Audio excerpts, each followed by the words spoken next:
Friday morning, Service Alliance community. How we doing out there? We're back again in the Lexington EJ's headquarters. There you go. It's a 12 by 10 office storage closet, and I got my friend with me, Jason, shadowing again. He's he kind of had the great idea. Let's go to the best state in the country and visit the best appliance repair company in that state. 5-star Mike. EJ's Appliance Repair. We got five-star Mike walking in. We ready. We're ready. Paul, shout out to Paul. What's up, man?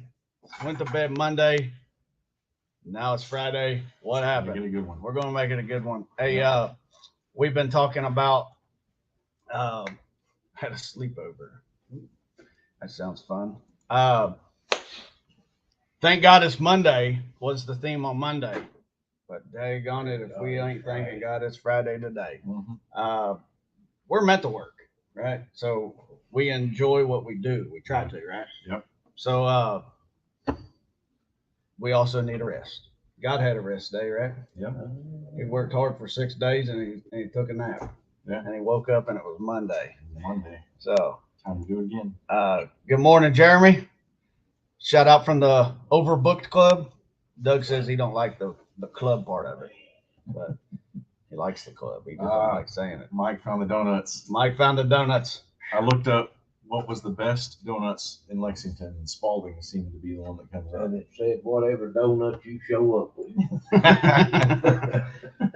All right, so Friday, ask us anything, okay?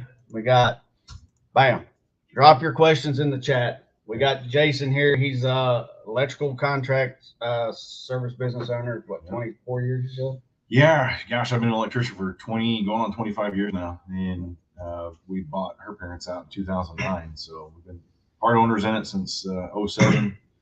So yeah, we got 3 different businesses now. 3 businesses. So kind of fun. Drop your business questions. He also did HVAC for a while. Yeah. He's learning appliance repair as it can help him as a business coach. It's John Maxwell, business coach. Yep, Maxwell certified. Gotta love John Maxwell. Man, that guy can talk. He can take your attention and just grab it and keep hold of it for a long time. Oh yeah. Love watching him talk. I listen to him read the books to me. Yeah. It's like my bedtime stories. Yeah. But you guys that watch, you know I like John Maxwell. He helps me make use of the Bible in business terms for me. It's kind of opened me up to reading it more. Good morning, Joe. Thanks for joining us, brother. So what we do, Bible and business, we good morning, Shayna. Good morning, honey. Thanks for loaning us your husband for the couple days. Morning. We do Bible and business. So, good morning, beautiful. Song just came into mind. I'm looking at you as I'm, Yeah, we said your wife's name. You looked at me and called me beautiful. That's crazy. Good morning, Shayna. So we are probably the only service industry podcast that wants to pray for you every day, every work day. So we want to do that. And we've asked brother Jason to bless us all for the day. Brother Jason. Bring the prayer. All right, let's do it. God, thank you for another great day. Man, thank you so much. God, as these guys and gals are tuning in to this podcast, I just pray over them today that as they go out and they service, and you put them in homes, that there be an opportunity that they could share your love. And just simply put, let them be a light for you, God. Thank you for this day again. Thank you. Thank you. We love you. Amen. Amen. And we're going to give him double duty today. Double duty. Double duty. Let me get my mustache out of being the only thing on the camera. I'm shiny today. Look at that. You are shiny. And this light's out, actually. That's good. Does anybody know an electrician? Hey, How many electricians and appliance repair guys does it take to change a light bulb? Well, there's 3 in here so far, and it ain't done yet. So we'll figure that out later. So again, drop your questions. We're gonna answer them. We're gonna talk a little bit about vision casting and growing and scaling a business. Okay. But before we do that, Jason's going to share a little bit of word, and then we're going to talk business the rest of the time. Yeah. Philippians 4, 6, and 7. Yeah, Mike likes this one, I bet. Pastor Mike. So this is my part of my morning devotional. I read. Anyway, it's Philippians 4, 6, and 7. It says, "Do not be anxious about anything, but in everything, by prayer and supplication, with thanksgiving, let your requests be made known to God. And the peace of God, which surpasses all understanding, will guard your hearts and your minds in Christ Jesus." And as I'm thinking about this, we were talking about last night, vision casting, right? Mm-hmm. How do I see 10 years out and grow this business from 10 years to 5 years to 3 years to 1 year to the next 90 days, right? Well, God says, don't be anxious, just pray about it, right? I think we might have forgotten to pray before we started doing some vision casting. Amen. Amen. But, yeah. I tell you, and you guys that weren't there at the table with us, me and Jason and Terry, we enjoyed some steaks, little lobster tail, and It was a blast. they have what he's pulling out here. They have a paper tablecloth, so he took notes It was so all much over fun. the paper after we ate our steaks, and we talked business. I didn't bring my notebook in last night, so I'm glad we ate at that restaurant. So I was like, can I borrow a pen? Well, we just started scribbling all over the table. Well, he did. So Andy, Shayna, I'm coming back with some really good notes so we can help our clients in the appliance world for sure. We're going to see if Andy can decipher it and make something of it. Wait, that's I think that's a little bit of the Yeah, so you're bringing some leftovers. filet juice right there. So what we was talking about last night is running an efficient business so that you can scale and project out. Now, some people, and there's nothing wrong with this, want to stay a one-man show. Oh, speaking of, Gasper, shout out, brother. We love you. I was talking about that leadership Bible. Mm-hmm. Hooked me up with Yeah. Gasper. We love you, man. You got some great kids too. So we was talking goals, right? Mm-hmm. Right now, like we've been talking about goals a lot on here. Last year, I had it all figured out. Like I knew exactly where we was going 5 and 10 years out. And then this year hit. I was like, whoa. If you've been watching, you know. If you haven't, you can watch hours of documentation of my process, my progress. I'm struggling to see beyond next year right now. Yeah. It's like we had some adversity, some challenges, and some growth pains. They say growing pains is good, right? Mm-hmm. There's still pains. There's still pains. They hurt, and I got anxiety. So I was like, man, I don't know what to do. Like, how do I do this? I feel like I'm reacting. And then you laid it out. Yeah. You can make it as simple as you want, or you can make it as hard as you want. But I think the simpler, the better. Yeah, like with this one, I gave that to you. I actually tore that piece out and gave it to you. But I'm fortunate. Andy is Shane and I is kind of right hand man, and he is a high C on disc assessment. If you ever done disc assessments, they're great. High C is very analytical, very data driven, right? So anything he does by data. And so he actually took like the last 4 years and started working on, okay, what does the next year, 3 years, 10 years look like off of the numbers that we've got and the projections that we've had so far. So there's that way, or there's the other way, right? Like what we kind of worked with last night, which was what does this year look like? What's your average ticket? How many technicians do you have currently? How many technicians you want to get to? And we were looking at, the next 10 years for you, 20 to 30 technicians, and kind of owning this whole area of Kentucky. Yeah, look at that grin. That's a painful grin, That's right? a nervous grin. To get uncomfortable and grow, there's going to be some pain, let me tell you. Yeah. I'm going through some pain right now at our place. Right. We are up to 17 team members in our office, and we have one bathroom. So when I pulled out our vision for the next 90 days and that slide said, second bathroom finished, everybody was like, yeah, got a lot of hoorays. So a simple goal, simple growth plan of just another bathroom for the next 90 days, right? It gets everybody on board. But the long-term 10 years, right? Take it see the big vision and break it down. What do you got to do in the next 5 years to get to that 10-year growth plan? What do you got to do in the next 3 years to get to that 5-year growth plan, right? The next 1 year, the next 90 days. Yeah, That's kind of how I like to look at it.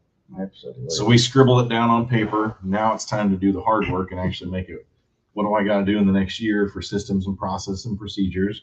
What do I got to do in the next 90 days to build the culture, right? Yeah. What else do we talk about on there? You've got it on yours. Coaching and training in the next, 3 to 5 years. Who's going to be in what seats, right? Good to Great. Yeah. You ever read that book? I've heard of it. I haven't read it yet.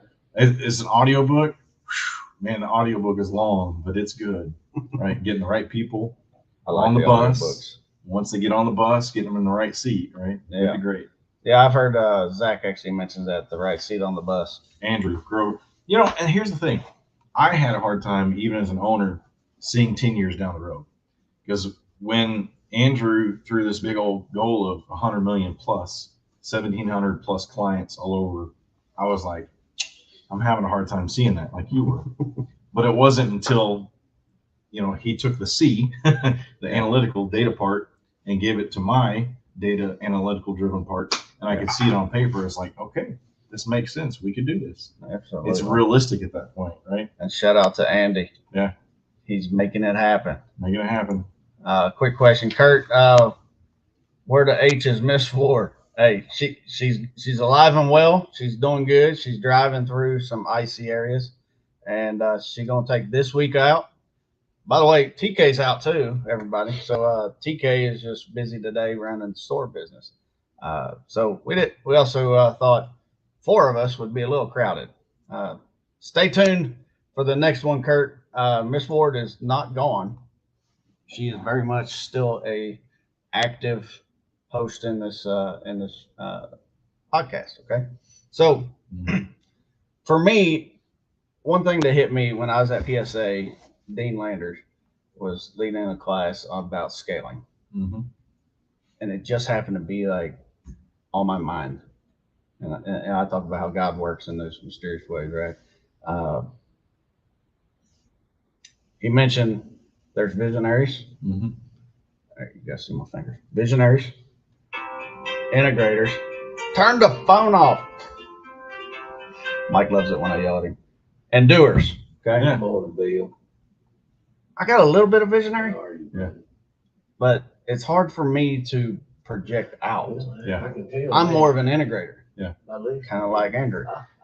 Andy, shout out to Andy making it happen, man. He's like the lifeblood of my office help, right?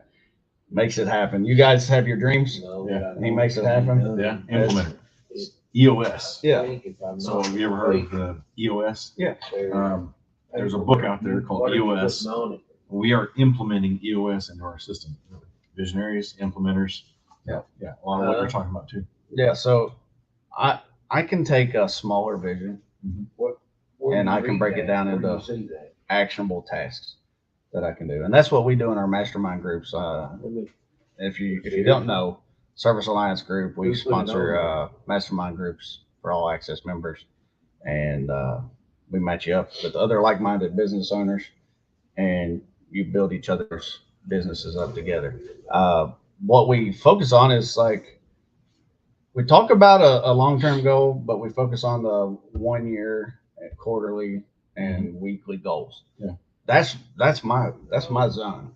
I'm in that zone, and I'm realizing like maybe I'm too stuck on the weeklies. Yeah. And the quarterlies, right? Yeah.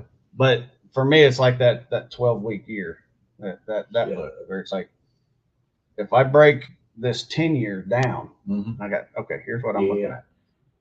I can figure that out. Yeah. Well, It's not so overwhelming. moment. So talking to you last night and kind of laying out those plans, and it just made it easier for me. Good. So if you have any questions for Jason on growing, scaling, or running a professional, successful service business, he's done it a few times. Okay. We got a Facebook user.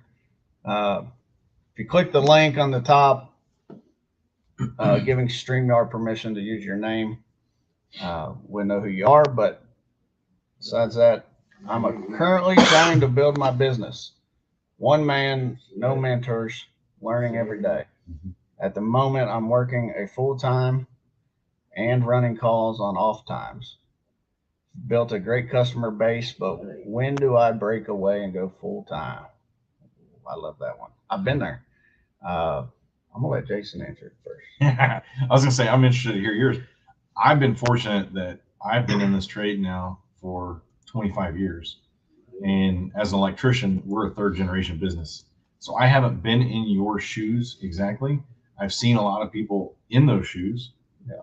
So for me, it's when can I would think, when can I support my family, right? When can I pay the bills that I need to be paying, live comfortably, and being able to start putting away and start there. That to me, it's a simple answer. Yeah. It's a scary one, to go out on your own and be 100% reliant on yourself. But I've been doing it now for since 2007 is when we became part owners. Yeah. So it's like that. It's just part of who I am now. Right. I've tried to work for a couple other people, and it's just like once you get that entrepreneurial bug, like what you're seeing, you've got that taste of working for yourself. And what was she saying there?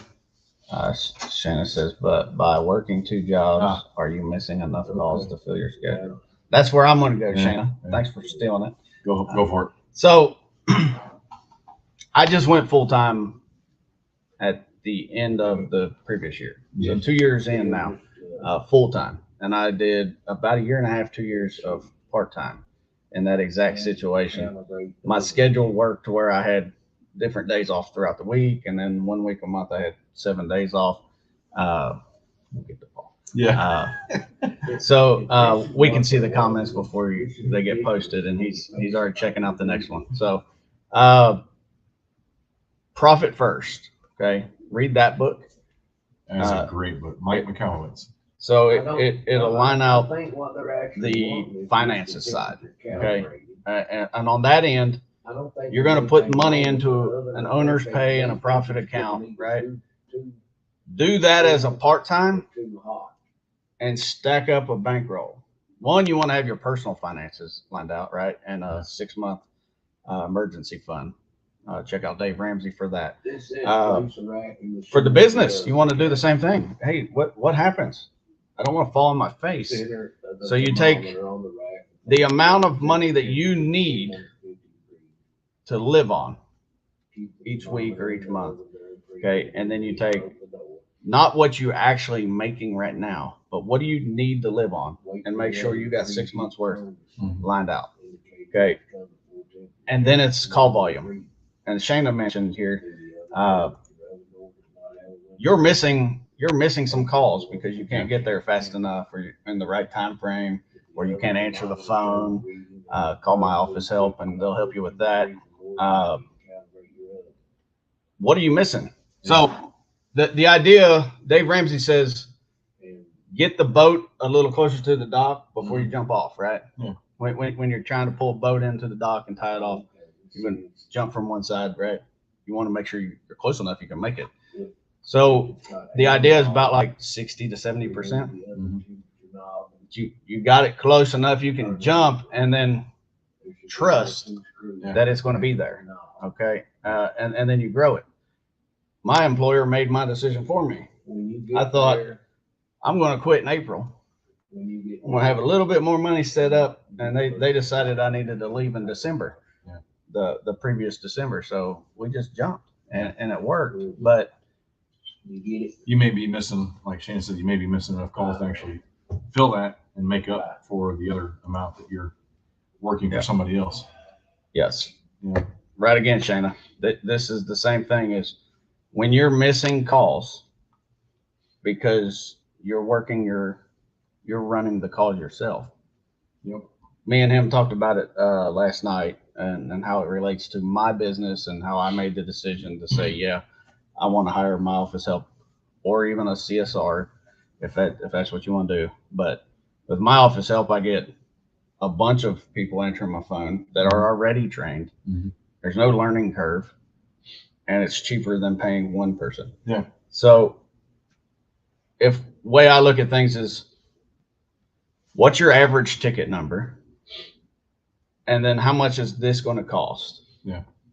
Hire another person, a CSR, my office help, or whatever it is. They don't like being called answering service. So there's that. But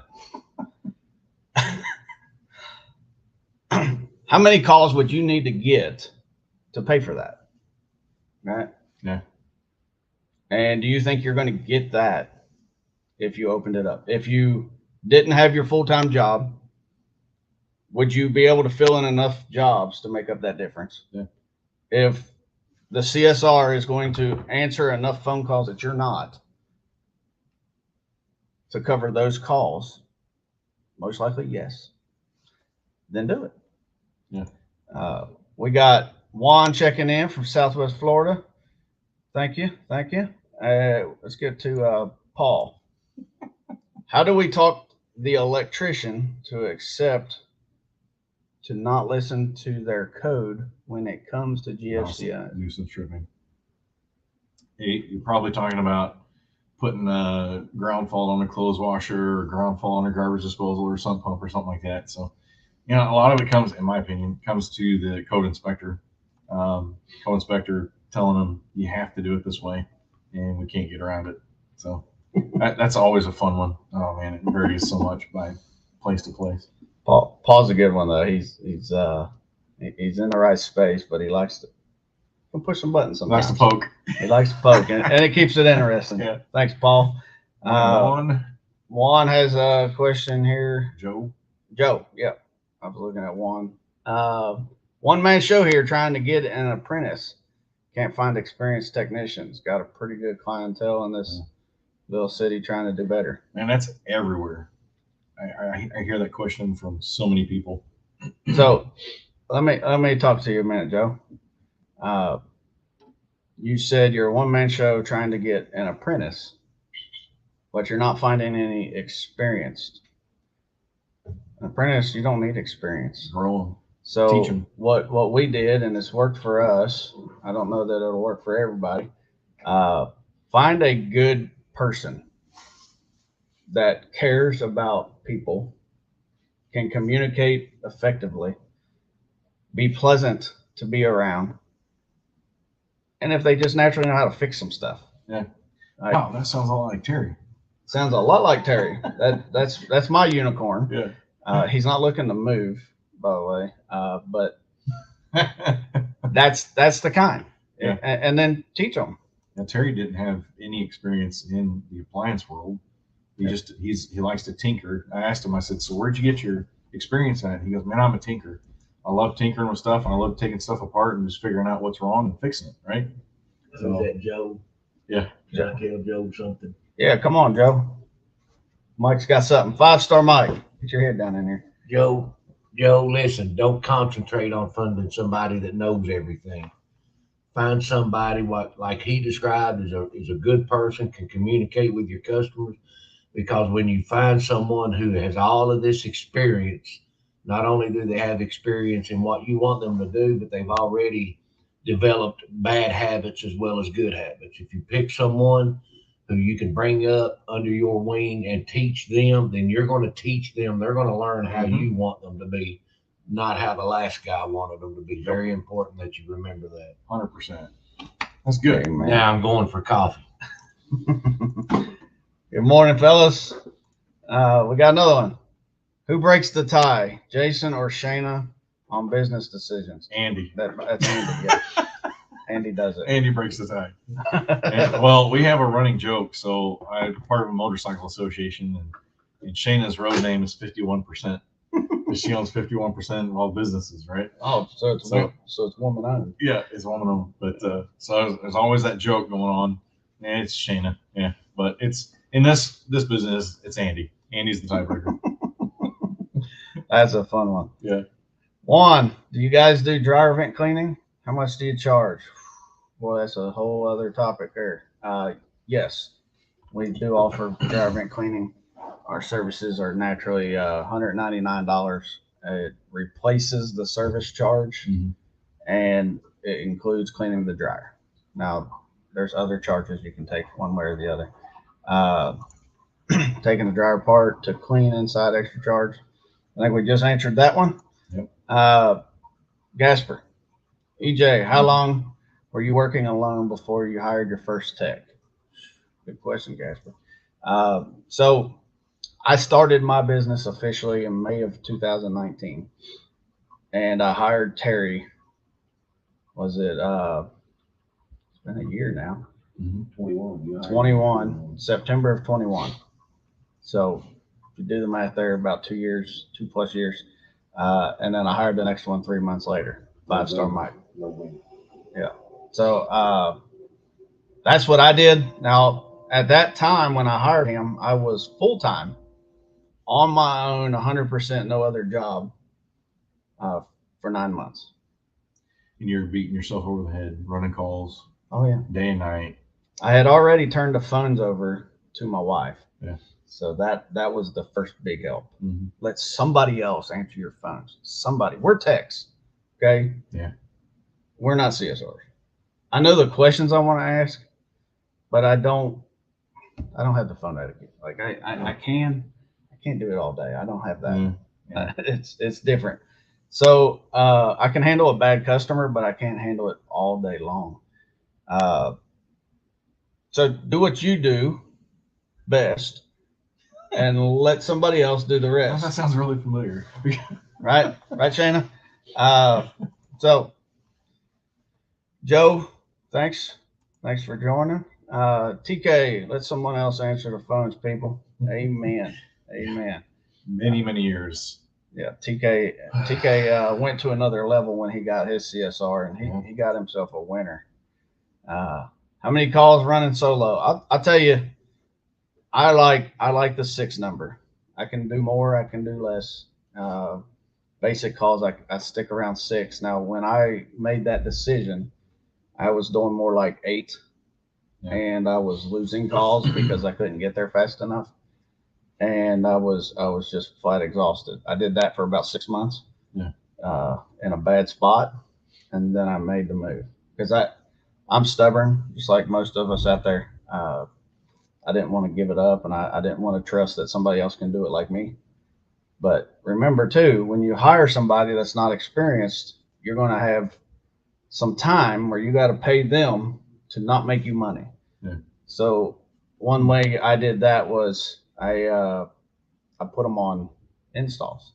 So like we would go out together to diagnose, and if we had part installs, pick one day a week and just send them out to do the part installs, which essentially opens up 6 more spots for me to make more money, hopefully enough to pay for their week's pay. That's one of the reasons I'm here is I'm trying to figure out, I'm an electrician and I schedule 2 calls a day, right? So I have time to educate, build some value, provide some solutions, and do the work then. And here I hear you guys are running 6 to 8 calls a day, and I'm like, I can't wrap my head around it. So that's why I was running calls with Terry yesterday, figure out, okay, how do you run 6 calls a day and actually are profitable and making sure it's done right. So this is the company to come check it out with. That's for sure. And you gotta find that balance, that sweet spot. And everybody's coverage area is different. Their skill sets are different. Their surroundings, how many parts suppliers they have is different. You got to find if you can. I can do 10 or 12 in the right area, but they're not going to be quality. Nope. I'm just running through doors, selling jobs. Yeah. And then I got to go back and do it again. So 6 calls seems to be the sweet spot in the industry. JC, which do you prefer, Google Ads or Facebook?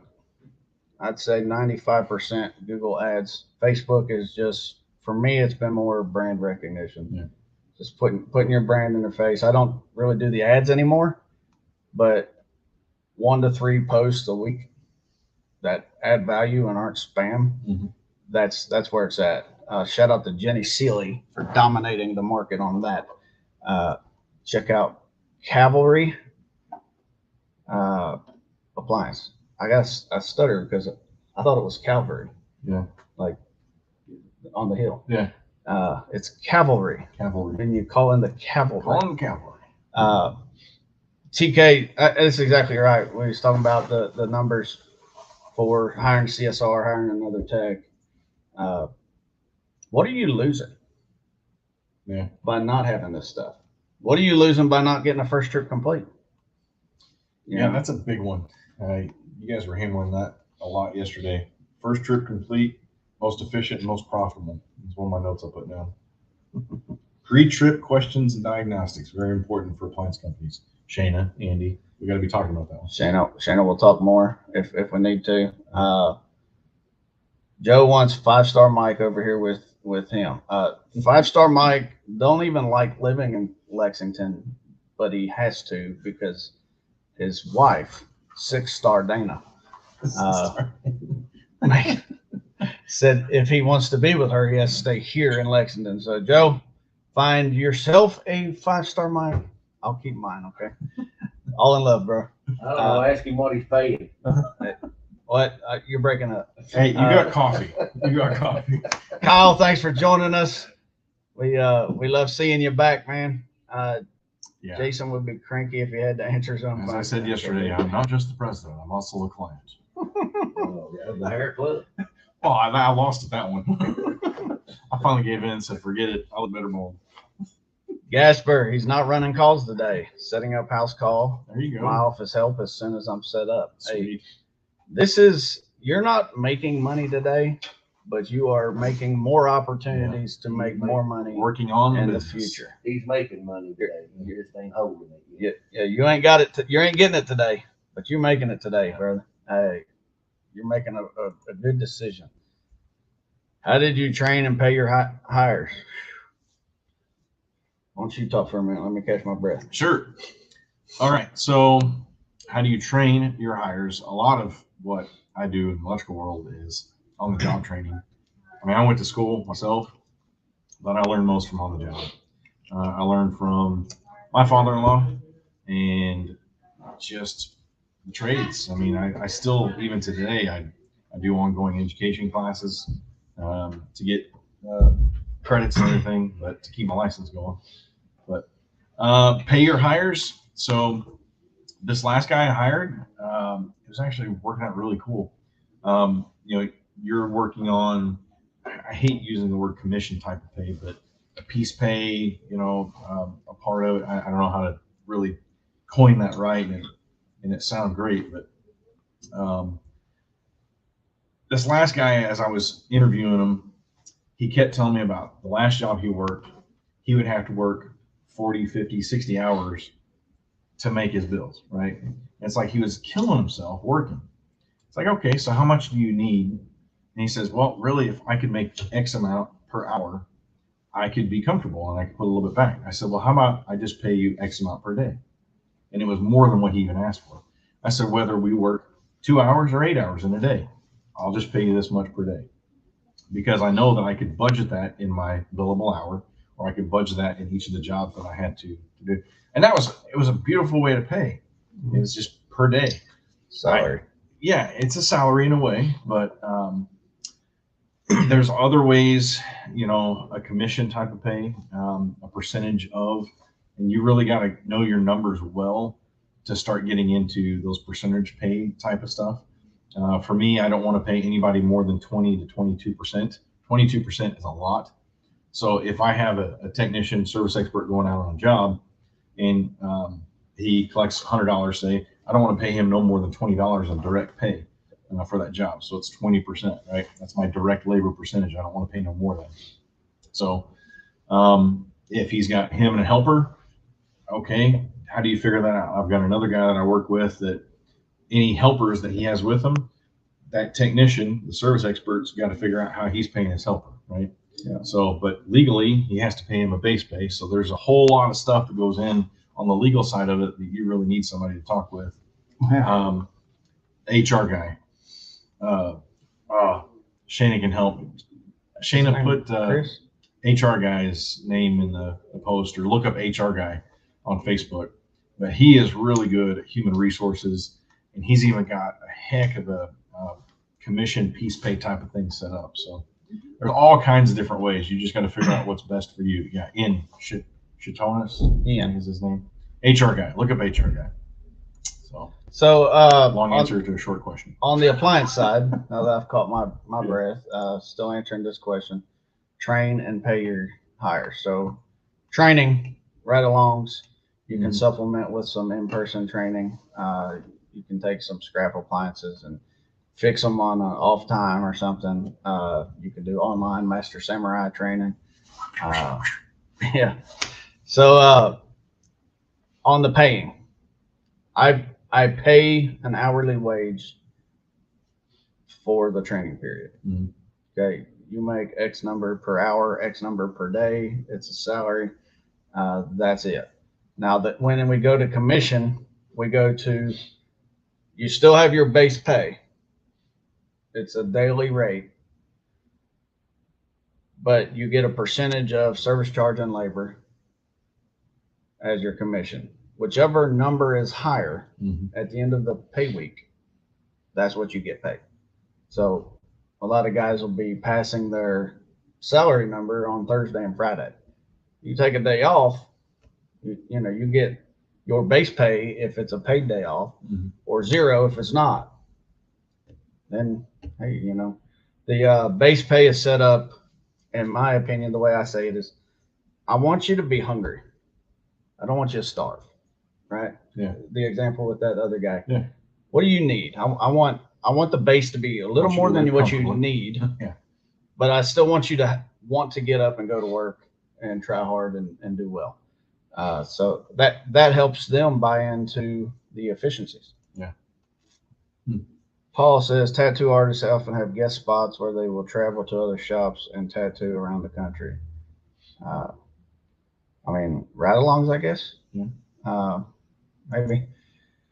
Maurice, at the end of the day, your business is a reflection of who you are. The hardest part is mastering and being able to replicate. We talked about that Monday with 5 Star Mike. He's a funny guy. He's a comedian. Literally, he was voted 2008 funniest comedian in Lexington, Kentucky. Really? So I can't go in and try to be Mike. I got to be my version of that. And your business, we talked a lot last night about the culture. Yeah. Right? Culture's huge. What you stand for, the core values, your mission statement, what it is that drives everything you do. And that is a reflection of who you are. So one, you got to know who you are. And then you got to reflect that out against everybody that comes into contact. It's how you hire, it's how you fire, it's how you train, it's how you, even our clients, we've let a few clients go as of recently because they just didn't line up with our core values. And that was a tough thing to do. We're losing revenue, but yet, it's a reflection of us in a negative way. And it was a tough decision to make, but, our team appreciated us even more. They rallied because we let go of people who didn't line up with our core values. And anyway. Yeah, don't be afraid to use the DNS list, the do not service. Say, we were unable to satisfy you the last time. 6 calls a day because you have to do all the backside of the jobs like parts ordering, cost of repair. Or 6 calls because it takes a long time. Yeah. Both. I mean, in general, like for a tech that's not a business owner, 6 calls is like the sweet spot. Now you may be in a really tight radius and 8's very reasonable. You may be in a rural area and 4 is plenty. 6, if you work an 8-hour day, who works 8-hour days? And you go to a house, 6 different houses, counting your drive time, and what's your average stay time on the job? How much time do you need to be in a house to effectively diagnose and repair if possible? Definitely try to repair on the first trip. And then like I didn't do the math. Okay. I'm talking about the math, but in my head, the way my head works is what's an effective amount of time and what can I get done in a reasonable amount of time in a workday to be happy, not stressed out, and efficient. Then that's that. Now, as an owner, I did 6 calls a day or more because I had to keep up. And then I'd work 3 or 4 hours 3 or 4 nights a week at the house. That's when you know you either need to get better at what you're doing or hire somebody. Yeah. Don't be afraid to hire somebody to do the stuff that you don't know. Facebook users, man, we're trying to target 30 minutes, but this is going good. We'll go a little bit longer. Facebook user questions started from absolute scratch in March. No previous experience. 45 calls in. Have used warranty for on-the-job training, part-time only. Very good success so far. Have completed the Samurai alongside. Any objective way you can gauge when to begin pursuing COD? Immediately. Yeah. Okay. That's your lifeline. Honestly, you're too late. Get on it. Yeah. So every warranty call that you go into, and I know why we do this. It's safe. You're letting the warranty company pay for your training, on the job training. You're not losing money on parts. They're providing the parts and whatnot, but you're still working in somebody's house on their stuff that they're counting on you. Okay. Every one you go into, leave a business card or preferably a business card magnet. Yeah. That's free advertising for you, right? Make sure that they know when you drop your warranty or you have anything you need outside of the warranty, call me. Yeah.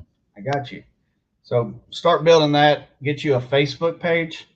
Start growing your Facebook followers on your business page and get the brand recognition out. Yeah. Personal referrals and repeat customers is about 70% of my business combined. And a lot of it, so the little stickers, I put stickers on the electrical panels. Yeah. And I always point those out and say, hey, if it's all right, I'm going to put a sticker on your panel. It's got name, it's got a phone number. So if you ever need me in a quick situation, it's right here. The other ones that's been a good marketing piece is the kitchen conversion magnets that you stick on the refrigerator. Mm-hmm. You know, 1 cup equals this, 1 Oh, gallon yeah. equals this. And then have your company's name and information, maybe even $20 off future service visit or something like that. Yeah. Those have been good advertising pieces as well. This is what we use at EJ's. QR code on there. So it's evolved. I've made it simple. Phone number and QR code to our booking link. Yeah. Right on the fridge. So he does electrical. Yeah. Put it on the electrical panel. Yeah. Right. We do appliances. Put it on the fridge. They're going to see it every day. Yep. That subliminal messages. Well, yesterday we was at house working on a fridge. And they had one on the side of the fridge. They had like important people, and they had electrician, plumber, heating and air. They was even an appliance repair person. It wasn't you guys, but yet you guys were the ones they called. That's Google. good stuff. It was a Google call. Yeah. Also, to you up here, get a GMB listing if you don't have one already. You don't even have to do the Google ads yet if you're not ready. Google My Business. But get you a Google My Business, Google listing. I think it's called GBP, Google Business Profile now. Keep changing. The ever-changing Google. Paul says 45 to 60 minutes if it's a difficult call, 15 to 35. I agree. What's minimum profit you would like to be at per repair? That's a bigger question, man. You should come back and we'll answer that, but as much as possible is the short answer. So let's talk McDonald's. Okay, McDonald's, this big old conglomerate now, and you're buying their nasty cheeseburgers and this greasy food, and the average McDonald's gets a 27% net profit. At the end of the year, they've made 27% net profit. And us as tradespeople out there, we're struggling to get 1%, 2%, 3%. If we're doing 3%, we're doing great. Yeah, 5 to 10, you're Yeah. legendary. 5, yeah, exactly. So my targets are 15% standard. That's like minimum what I want. And then if I'm doing really good, I'm shooting for a 30% net profit. We were talking gross profit margins a while ago. Yeah. And appliance, it seems to be 65% is a good gross profit margin to kind of be shooting for. Yeah. So quick answer. If you don't understand grossing that your paycheck every week, if you're a tech or something else, They pay you per hour, for example, X number. That's your gross. Mm-hmm. Then they take out all the crap of the expenses that it takes to actually run our country, politics aside. The number that they actually put in your bank account, that's your net. Mm-hmm. So the net is after all of the expenses. So gross profit would be after the part. Net would be after the gas, the insurance, the technicians pay, all of that stuff. Electrical world, I'm about 60 to 90 minutes on average for a service call. That's without any kind of any extra solutions I may have recommended. So. Right. Quick answers. Yeah. Saul, shout out to Saul Flores, Mark Cunham, South Florida, representing. Also, get to know your service community. Yeah. Talk to other servicers, get to know them. You will be surprised what you learn. Yeah, if you can network, yeah, it's always better. Plumbers, I mean, I have plumbers I recommend, heating and air companies I recommend. They recommend me. There's groups like BNI, you know, that you can get involved with. Yeah. BNI is for appliance repair is great. It's Business Network International is what it's called. You pay a fee to be part of it and they have weekly meetings. But that's great marketing. You're in front of 20, 30, 40 people every week. And they're like your sales force out there. Their job is to get you referrals every week. So yeah. And if you're in appliance repair, it's underrepresented. Mm-hmm. All right. So we're going to get to work. It's Friday. We're happy, but we still got a job to do today. So I make money. So you do the same. Thank you for tuning in. Thank you so much for the engagement. This is so much a better show when you guys contribute and bring topics, questions, discussion. We love you for that.